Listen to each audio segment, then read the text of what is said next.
Fearless Fundraisers, I'm Dawn Lego. It's time to buckle up for a new episode of Raise Nation Radio, the one and only podcast made to inspire fundraisers like you to continue making impact in our communities, building better tomorrows, and exchanging ideas. So whether you're a trailblazer or seasoned pro, you'll pick up the trends that transform your fundraising. And together, we'll dive into lively conversations and chat with industry-leading fundraisers and thought leaders to explore hot-button issues and innovative ideas. So stay with us for the next 30 minutes while we inspire you to embrace the future of fundraising. Well, welcome back to Raise Nation Radio. It's so great to have you here. If you joined us before, we love having you. This is going to be a wonderful episode today. And if you're new to Raise Nation Radio, please keep in mind that we do stream on 10 popular podcast channels, and we're also on demand at onecause.com. You can find us everywhere, so you can tune in anytime, anywhere, wherever it's most convenient for you. So we are joined today by some of my peers and fellow One Causers. It's always a pleasure to have some other voices other than mine on the show, but we're specifically diving in. We like to tackle some deep conversations every once in a while, and we're on the cusp of Black History Month. And it's just so important to pay homage and to talk about the history in the Black community and what that means, what impact we're seeing, how we're just evolving, as a society. And I brought in some of my colleagues to help me do that and to give justice to this whole conversation. So Raise Nation, please meet my colleagues, Jordan Smith, Jason Pettigrew, and Spencer Young. Hello, guys. Welcome to Raise Nation Radio. Thanks. Hello. For having me. There you go. I thought I was the only one on the show there for a second.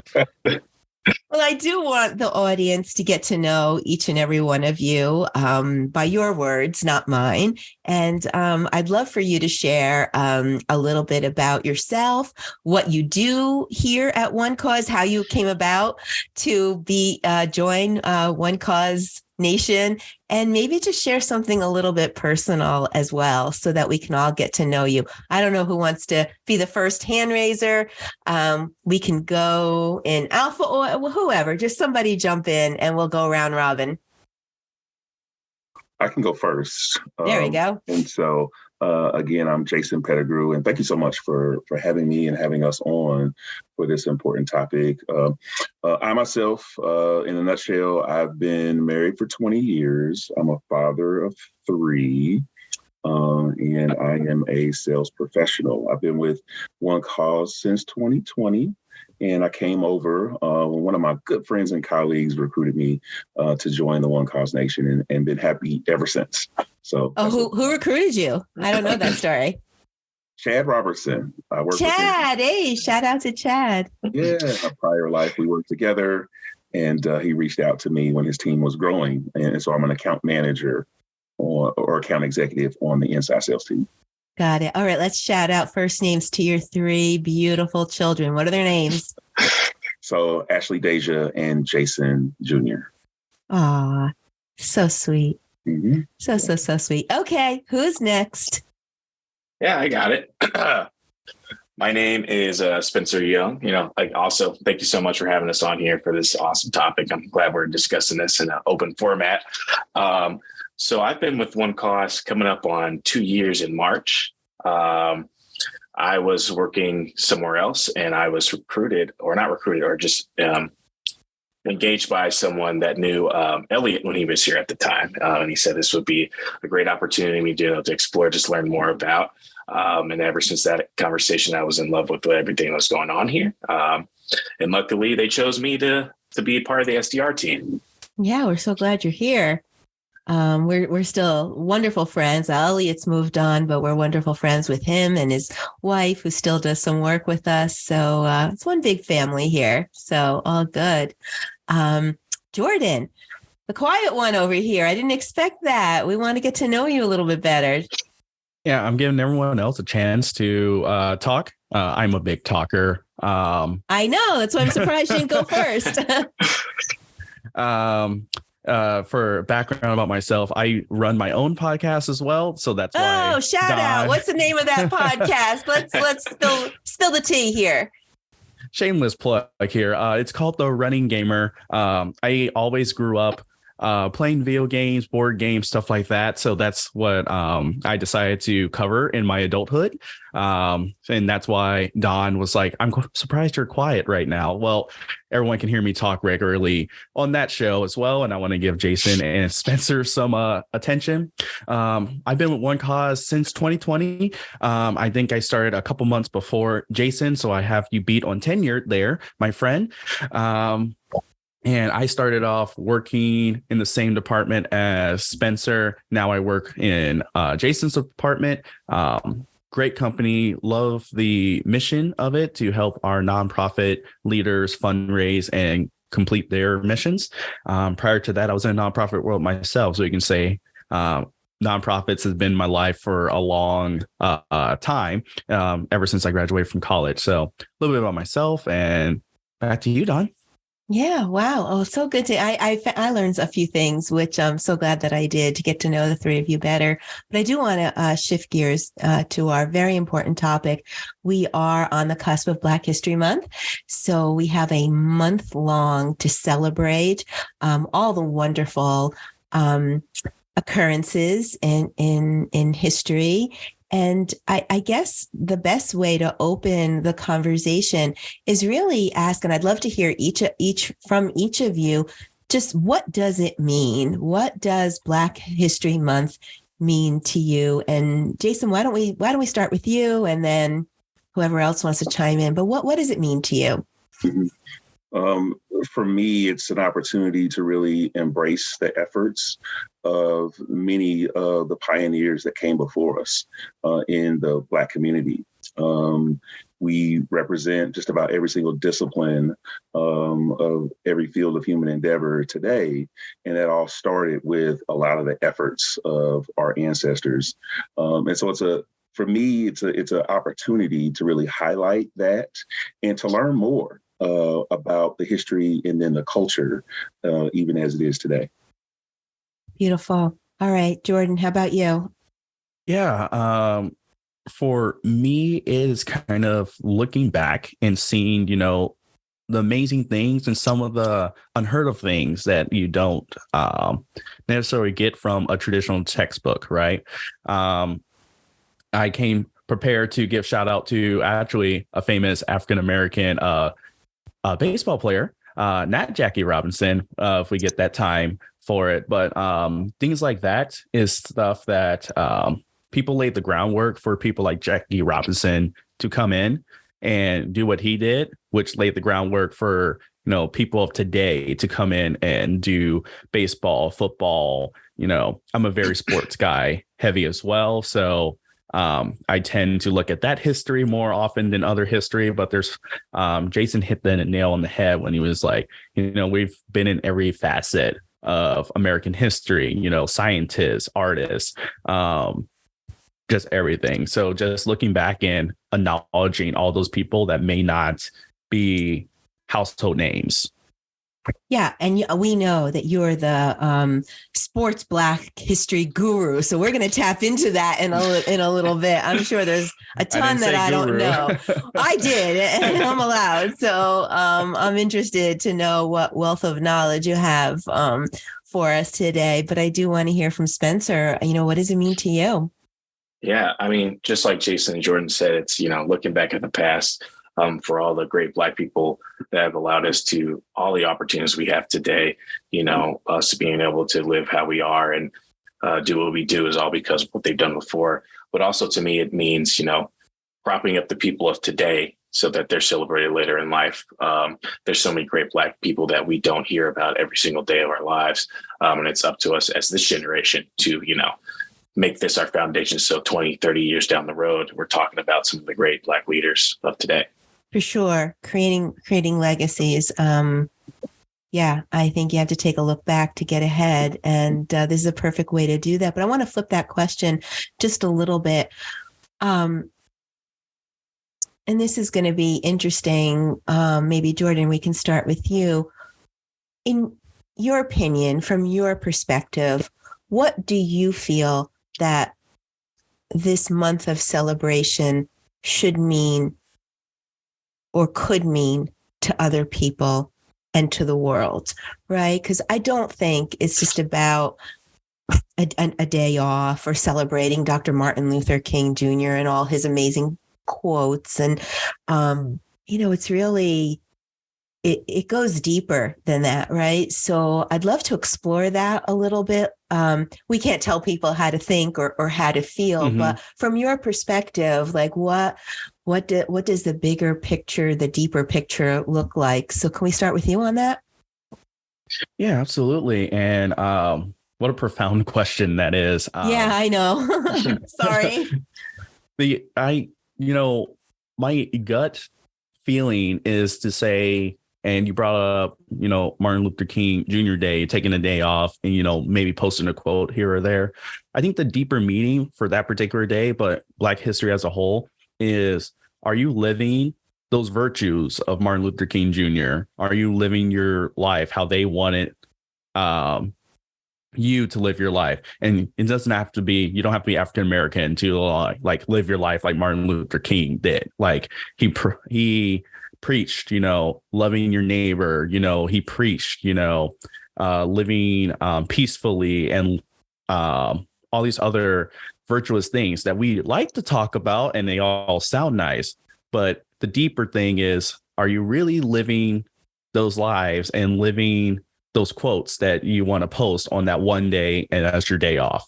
So that's kind of like an internal look that everyone should do on that day. But you have a whole month after Martin Luther King Jr. Day to really look back and say, do I follow the values of X, Y, and Z people that I know to celebrate this month? And forget a day, forget a month. What about a year, a lifetime, right? I mean, what about to infinity? To quote Buzz Lightyear, infinity and beyond, right? Spencer, what about you? Again, we don't want to tell people how to think or how to feel, but what does just having a month of celebration of Black history, we don't want it to just be a day off. Oh, hey, a day off's nice, I'll take it, right? But what would you like to see it mean to communities and to the world? Yeah, I think it's more of a month of understanding. We as a people have such a robust and different history in this country, in this world, and just people understanding our virtues, our values, our communities, just being accepting of everything that we are, and trying to take some of those things that we teach, putting it into your own culture. Take it as you will. Not everything is going to be one-to-one. We don't do everything the same as everyone else. Even within ourselves, we're not all the same. But also just understanding that we have such a rich history outside of America. It's not all about America. We come from a great continent of Africa, and there's so many great people over there. They should also be celebrated. Their Black history. They are our history. We wouldn't be here without them. Just it should be about every Black person in the world, not just America. It should be all over the world. I love that. I just got to jump in and say, I love that. Yeah, for sure. That was, just put a period on it because that was perfect. Let me turn it over to you, Jason. I want us all to weigh in on just like what it should mean. I definitely think it's an opportunity for everyone to connect with the African-American culture and the rich history. So we definitely have the opportunity to learn about it and then hopefully understand, but then connect with it as well. Dr. King himself laid down a blueprint. And if you think about it, the coordinated efforts and the persistence that took place in that time is really something that has now become a model in terms of enacting civil rights and really becoming a change agent and seeing that through. A lot of the marginalized communities today are pursuing rights, and there's a blueprint that started with the African-American civil rights movement. So it is something that really impacts everyone and around the world in terms of evoking change. Yeah, so I think that segues nicely into something else that I'd like to cover. What I'd love to know what resonates with you best. We know where Jordan's going to go, the whole sports world over there.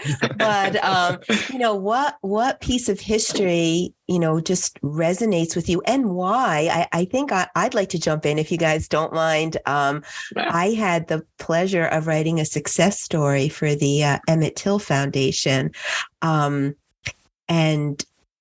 it was just the journey in writing. It wasn't just a content piece for me. I learned just so much about this young man who was falsely accused. And my heart broke. I mean, it's umpteen years later, and my heart broke. I have 2 children. I just can't imagine a young person just being falsely accused. But then when I look at the mom, I mean, Mama Bear came out, and she was just such a trailblazer, and nothing was going to stop her. As it should be. He was falsely accused, right? I can't imagine. And just, I was so, it took me a long time to write the piece, because I had to keep stop and saying, I want to learn more. I want to see more. I want to, it was really just remarkable. And that really resonated with me. And I guess it resonated with me because a mom is a mom is a mom is a mom, no matter what the color is of your skin. And if your child is falsely accused, you should absolutely have the right to stand up and to be heard and to see justice. And that young man deserved justice for sure. And it was just, it really got me, it just got me. And I hope I did justice to the piece. I had to reread it over and over and over again. It is on onecause.com if anybody is interested in going a little bit, deeper than what I'm sharing here about the story. And really, we tie it into their fundraising success and how important it was for them to raise money to keep the legacy going and keep the story alive, as it should be, right? Because it's just, we need, justice needs to prevail, and truth needs to prevail. So that's why it just resonated so greatly with me. But now on a lighter side, I think we could turn to maybe some sports. And Jordan, how about we throw it to you? Hit us up. You said you would like to talk about, you don't have to keep it to just one. Tell us some tidbits that we should really know, and then let us know why it resonates with you. Yeah. So, way to follow that up. But sorry about that. Yeah, didn't mean to be so deep. Yeah. So, I chose baseball because everyone, universally knows the story of, Jackie Robinson. You've seen the movie 42. Great movie. We're not sponsored. Do say that, but it's a great movie. You should watch that. But a lot of people don't know, he was not the first. There's no technically about it. He was not the first. Jackie Robinson was just really, really much better baseball player than the first person was, which is why we recognize Jackie Robinson more than the man I'm going to say, which is Moses Fleetwood Walker. Who? Wait, what? Moses Fleetwood Walker? Yes. I'm Googling. Okay, go ahead. Has anyone heard that name before? I just brought it out. No?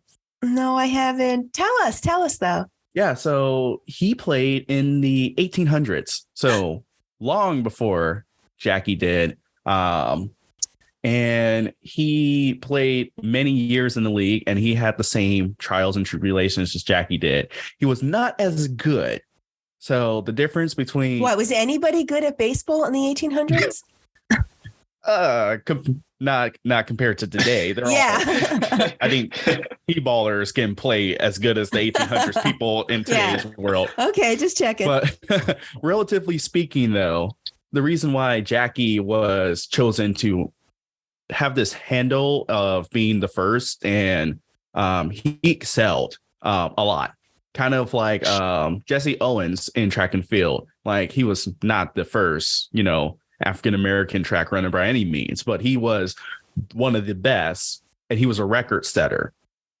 And some of his records, actually, I believe, are still here in 2023 today. You may have to fact check me on that one, but I'm pretty sure he had a record still up in the long jump, I want to say. Oh, who's fact checking Jordan right now?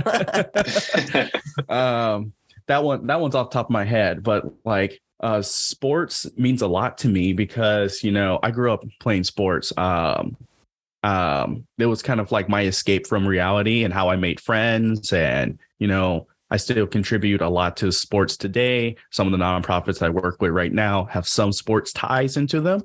And I just believe, exercise is great for the human body and all that great stuff.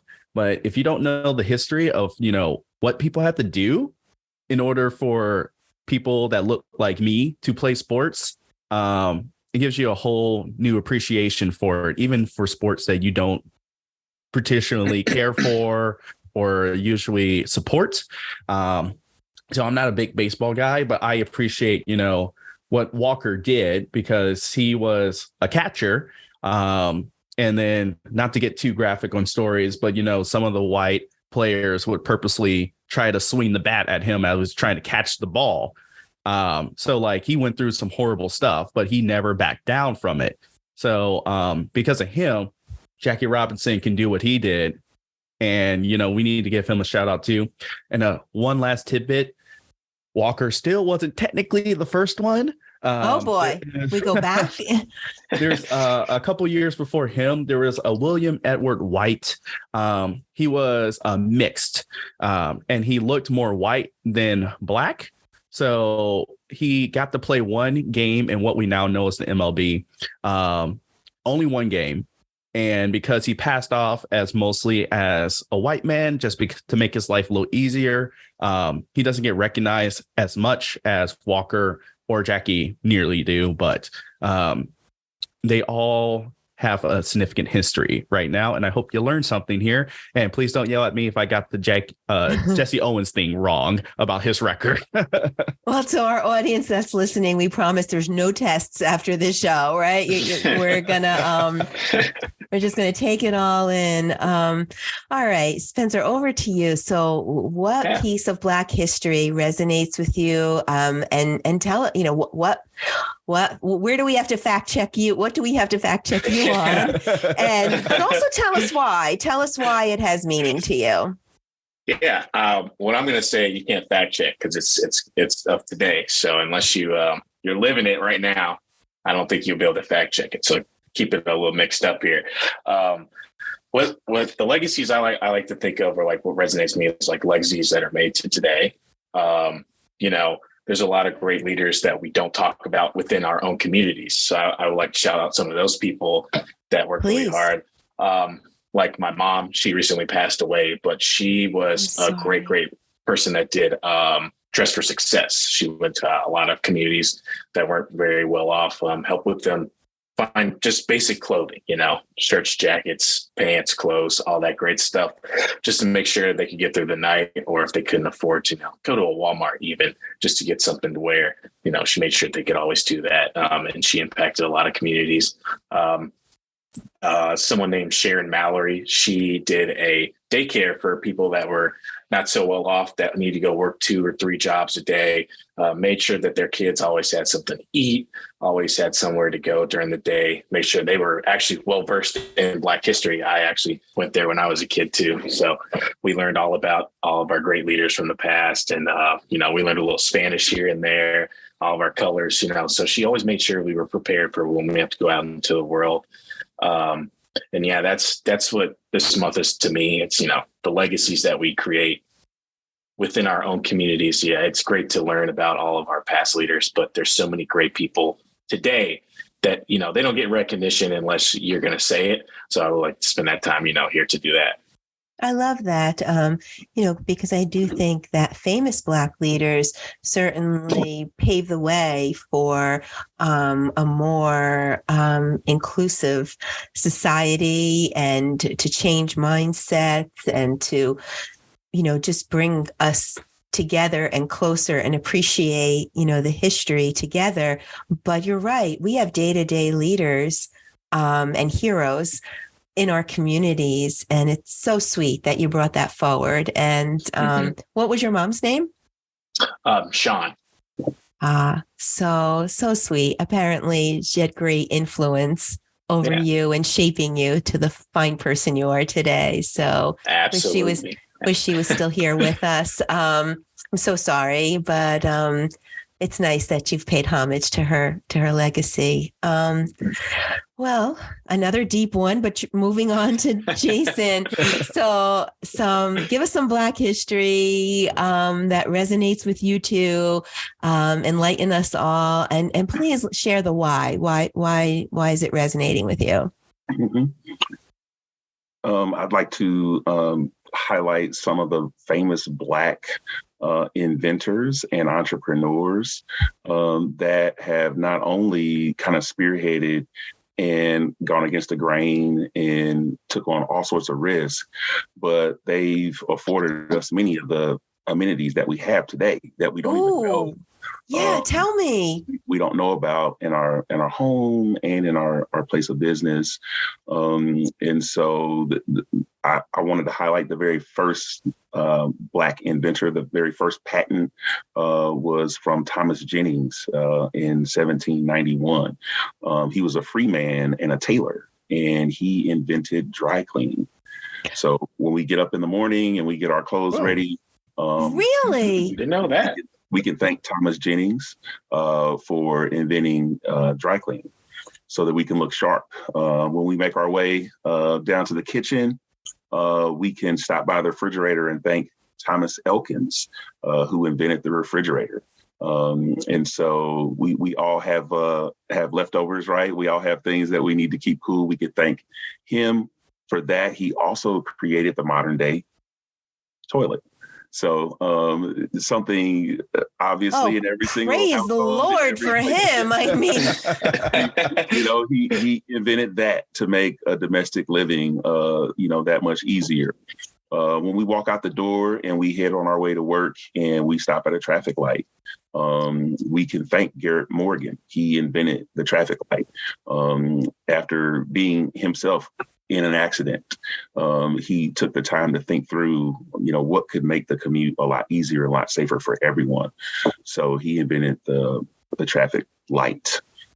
And then once we get to our place of business and we're on our way up to our floor, we can thank Alexander Miles for creating the elevator door that opens and closes automatically when you push a button. He himself had fallen out of the elevator shaft, like many people did, because it was a manual process. And so he took the time to think through as to what could make it easier and better. And so I wanted to kind of highlight some of those individuals in keeping with the theme of people that go under the radar. Some of the things that we really appreciate today have been born out of the spirit of Black ingenuity. And not just enjoy, but take for granted. I mean, I don't think I'm ever going to look at a toilet or an elevator door quite the same. I imagine living without any of those things. Right. So certainly to make life easier, so many domestic inventions come from African Americans, but those were just a few, and why I thought that they were important. Yeah, not only important, but super interesting. I'm just perked up every time you had a new one to announce. That's just crazy interesting. Wow. Okay. Well, thanks for sharing some of that. But now let's go to another deep topic. I know I'm just going from one deep question to the other, but with no break. With no break. Yeah. This is Raise Nation Radio. We don't take breaks. How can a celebration, a month-long celebration, a month-long of awareness, and living true to the history and the values of these trailblazers, how can it affect change? We want societal change, right? We want justice. We want to be just live together in harmony and not really see color. Color is good for the walls, right? But in our communities, there should not be any separation of color. So how can we parlay a month of celebration into affecting change? So I really got deep on you guys, but who wants to jump in first with an answer there? I'm sorry, hitting you left and right. I will take a stab at it. So, well, again, Jason and Spencer, don't think you're going to be off the hook just because Jordan jumped in. Go ahead, Jordan. Yeah, I think, to enact change, I'm a big believer of the old phrase, like people that don't know history are doomed to repeat it.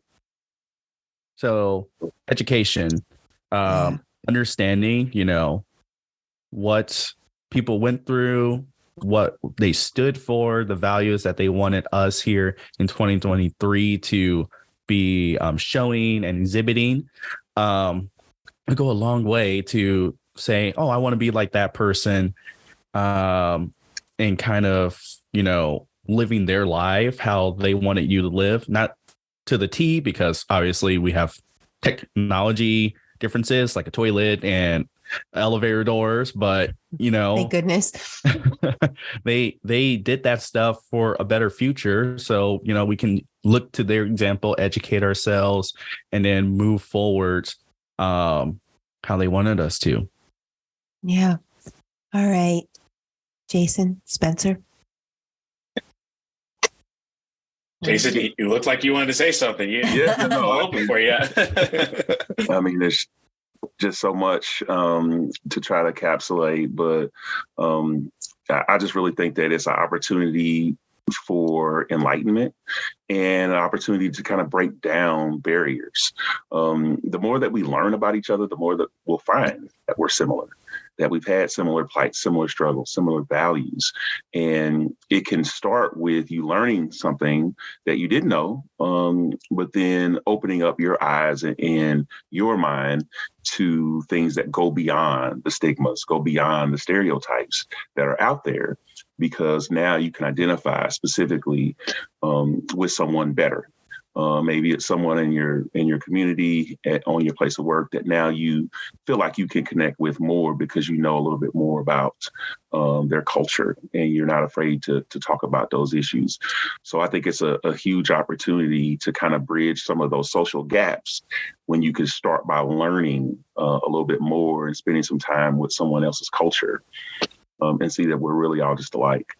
We really are. I mean, isn't that the truth? I mean, I learned today that you're married to 20 years. I'm married 20 years. You have kids. I have kids. I can't wait till next company meeting to pull up a chair and sit next to you and just dive in with, okay, so how do you do it? And how do you balance it? And all of that. I had no idea. And so we really are, just alike. So, yeah, that was very insightful. And I love what you said about just breaking down the barriers, be nice if we can see that change across the board. But what about you, Spencer? How do you think that this celebration that we're about to embark on and these tidbits that we're finding, like elevator doors, how can it help us? How can it help us be a better society? Yeah, I don't think I can say it better than Jordan and Jason. They've hit such great points here. So it might just be an echo chamber. But yeah, it's more about, like Jason was telling us about all these great inventors that most people don't know, just realizing that not everything is made by maybe your particular race that you imagine in your head, and that we contribute so much to the world, and we still do contribute to the world. So it's about, understanding who we are as a people. And like Jason was saying, as we get to understand who we are more as people, we see the same characteristics, the same lifestyles, the same things. We're doing all the same. Why not have more respect for that person that is literally the same person as you? Because at the end of the day, we're not to get it morbid. We're all gonna just we're not going to be off this world, and we're all just trying to make it through the life. And the more we can understand each other, the more we can make this what we call life, an easier process of just love and fun. Yeah. Beautifully said. Wonderful. So I love that we get to celebrate, the four of us together and have a content piece that we can be proud of and put out as part of Raise Nation and One Cause Nation. And just maybe do a little part, right? If everybody does just a little bit, this podcast may seem insignificant, but it has meaning for us, right? Just to have a voice, an equal voice. So thank you guys so much for just beginning the celebration with me, with us, for a better tomorrow. And do you guys have any plans to do something special with your family to celebrate Black History Month next month? Anything going on special? Or just a lot of reflection? I typically take a look at the calendar and take a look at my community and try to find 2 or 3 events that I want to engage with. I kind of get an easy start just kind of going through my kids, like in their schools and seeing what's going on there, but just other things in the community and kind of beyond. So that's typically what I do, is try to find 2 or 3 things that I could be a part of. Yeah. Spencer, Jordan, you guys got anything going on or anything that you want to share with us that we can be doing to pay homage? Nothing in particular. Usually I just volunteer. I usually just volunteer at Directors for Success, like my mom used to do. So probably follow up this year and do that again. And I know what Jordan's going to be doing. He's going to be fact checking all of the things that he said on this podcast. Be like, Dawn, KJ, can you edit that out? I think I was a little off there, but what do you got going on, Jordan? Outside of worrying about the fact checking people and the internet coming after me, I traditionally work on doing some type of like volunteer work as well. I don't have a set one like Spencer does with Dress for Success, but whoever's got something going on, particularly maybe museum, showing a Black History museum exhibit, to maybe if Sports Corp, one of our partners here in Indianapolis, where I live, if they're doing something for African American history, I typically try to volunteer for stuff like that. So, I don't have anything set in stone, but, I'm always looking on the docket to help the community out. That's beautiful. And, we serve nonprofits. And so to our audience that's listening, and if you've learned anything, or if we've said something that resonated with you, or you're just feeling inspired, this group can attest to the fact that we serve an abundance of amazing organizations out there that support missions to remember the legacy of our ancestors, our Black ancestors who have trailblazed and set the ways for a better society. And they support Black communities in a number of ways. So if you're not sure what to do, hit up One Cause, any one of us. We can give you a list of nonprofits and you can just make a simple donation to keep a mission forward. So that's always an opportunity as well. And to all of the missions out there that are supporting Black communities in one way or the other, whether it's looking back or looking ahead, we applaud you and thank you. Continue to do what you're doing. We are so proud to support you. And we really appreciate you helping us make better tomorrows, more inclusive and respectful and equal tomorrows. So thank you. Thank you so much. Guys, thanks so much. This was heartwarming and a pleasure to connect with each of you, and an honor, truly. I learned a few things and I'm going to be fact checking a few things, but we have to keep the conversation going for sure, right? We can never forget. So I really appreciate y'all being here. Yeah, thank you. Thanks for having us. Thanks for having us. Well, to all our fearless fundraisers out there, that's about all we have time for today. Thank you for listening. We hope you enjoyed today's Raise Nation topic and your daily dose of fundraising inspiration. Tune in for a new episode release every Thursday at 12:30 p.m. That's Thursday, 12:30 p.m. Eastern Time for new episodes. In the meantime, listen to all the episodes on Raise Nation Radio. Follow the channel that you like best. We stream on 10 podcast channels, and you can get notifications about all our new guests. Fundraisers, you're all doing amazing things to build better tomorrows for our communities. We have many stories on Raise Nation Radio. They are all inspiring. You won't want to miss a single episode. I would like to thank our sponsor, OneCause, for making this episode possible. OneCause is driving the future of fundraising with easy-to-use software solutions that help nonprofits connect with their donors. Check it out at onecause.com and visit the resource tab on the homepage for a broad catalog of success stories and ebooks, vlogs and blogs and videos that you'll find helpful. A huge shout out and special thanks to my guests, my colleagues, my friends, Jason Pettigrew, Spencer Young, and Jordan Smith for sharing very expert and authentic voice and just getting real with us today about Black history and everything that it means for our communities. Thank you so much for being with us today. I'm going to hit you up one more time. While I truly enjoyed our conversation, I would like to know from each of you any last words of inspiration. Don't be shy, boys. I will come out with the inspiration. I said it earlier and I'll say it again because I think it's that important is people that don't understand history are doomed to repeat it. So, understanding not only African American history, but like learning about your own history also helps humanize everyone and help connect people to one another. So, you can use African American history as a kicking off point, but just don't study it for one single month and then say, I'm done learning about the past. You should always be learning about the past. Yeah, of course. Okay. Spencer, Jason? Yeah. I'll hit you with a quote that I've liked since high school. Okay. Never be limited by other people's limited imaginations. You are the control of your own destiny. You can do whatever you want. All those outside voices don't control who you can be and what you can do. So whatever you feel like is your destiny or whatever you feel like is your calling, just pursue it. Beautiful. All righty. Last but not least. Well, I'll just say the more that we know about each other, the better we can love each other. Oh, wow. That's it. One more time. Can you say that again? The more that we know about each other, the better we can love each other. I can't think of a better way to end this episode. Thank you so much. Thanks, guys. That is a wrap. Until next time, I'm Dawn Lego. This is Raise Nation Radio. You stay fearless out there.